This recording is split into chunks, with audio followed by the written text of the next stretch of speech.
Hello, everyone.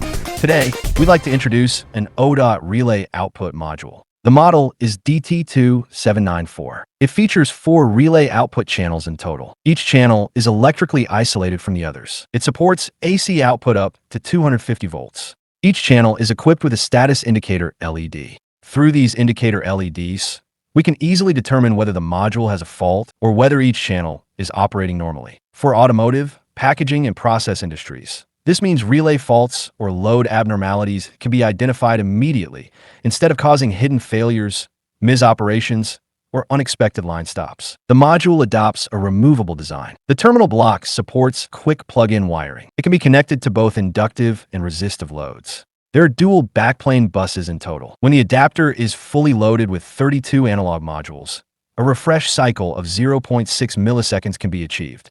All of our modules use spring-loaded terminal designs.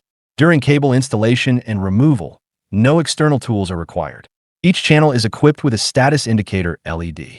The module can be easily mounted onto a 35mm DIN rail. With the locking clip on the top, it allows for quick installation and removal.